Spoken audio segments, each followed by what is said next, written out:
welcome to. Okay. Okay. Hello, Poornima. I'm uncertainty. Don't you want to be friends with me?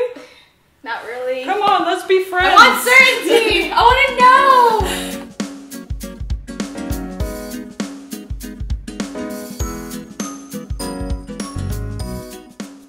Welcome back, everyone, to our mini course today. We've been talking about how to deal with uncertainty, and I invited a very close friend of mine, Maria Molfino, who is a Stanford-trained behavior designer and life coach.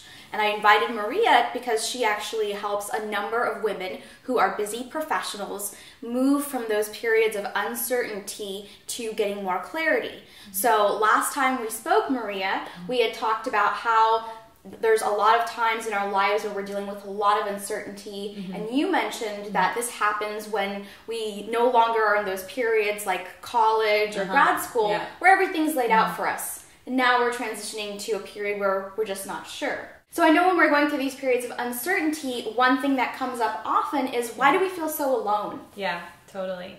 So this is one of the biggest problems people have when they're going through a period of uncertainty or transition, is they feel like they're the only ones going through it, right? They feel like they're the only ones going through something alone.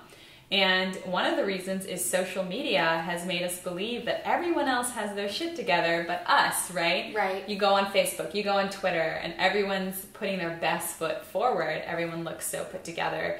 And, you know, the truth is people don't want to be negative, or they don't want to be vulnerable. So they're putting all the positive stuff, and you're not getting to see the real deal. Yeah. You know, how people are really doing. So you feel kind of alone and isolated. Yeah, I know for me, when I was just getting started in my startup, there was a period where I would log into Facebook, like it felt like every day or every week, and a friend was like engaged or got the funding they wanted for their startup, or they were just, you know, at all these different stages in life, and I was just, you know, laying one brick at a time with my startup, so I couldn't help but feel alone and like I was doing something wrong. Right, and you were not the only one going through that, right? But you felt like you were. Definitely. And the feeling is, I should be further along than I am, right? Especially social media invites that comparison.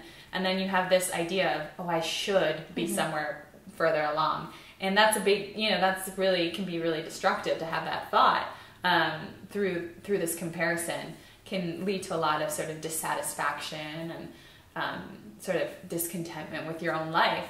So we're really talking about, you know, how to feel less alone and what to do.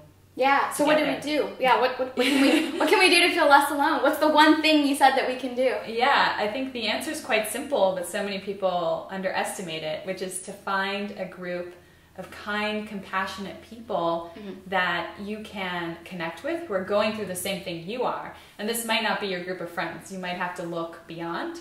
And preferably, if you can find these people in person, even better. But there are some good options online too.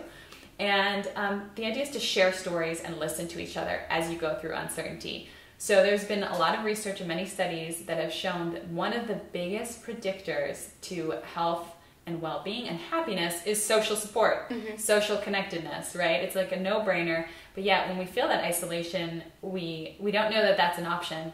And the truth is, yes, it does take time to cultivate and build and find the right group for your situation, but it's well worth it. I find that clients that I've worked with who have taken the time to do this have often felt a lot more successful. Definitely. Yeah. I know you were there when I was going through a lot of uncertainty over the last year, so that was very helpful. But yeah, I'm always encouraging the people that I mentor and teach to go out and build a support group. Yes. And I know it's still a little bit of a challenge, which is why I know you're doing something very kind for our viewers here. Yeah. Tell us a little bit about what you're going to offer to our viewers. Yeah, I'm going to be organizing and facilitating a Google Hangout for women who want to come together and talk about their relationship to uncertainty and share stories and get to know each other. Great. Yeah. So we'll make sure to put the details of the Hangout in the link below this video. Yes.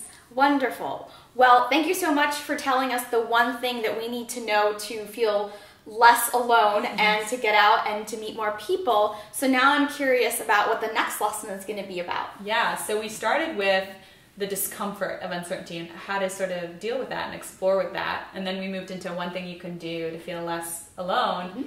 And the next lesson is going to be really juicy. It's going to be about how you can move towards clarity. Awesome. Yeah, I think that's important too. I think a lot of people really, really struggle with getting clarity. So I'm curious to know what you have to say on that topic. Yes. Great. So thank you all for joining us today on this topic of how to deal with uncertainty and the one thing that you can do, which is to reach out to people and start building your support network.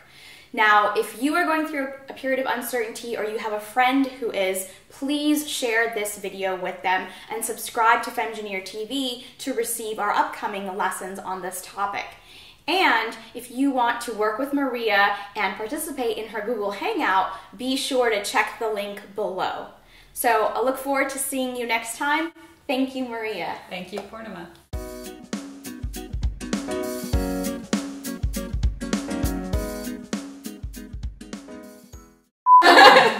We haven't already been doing this? Get uncertain!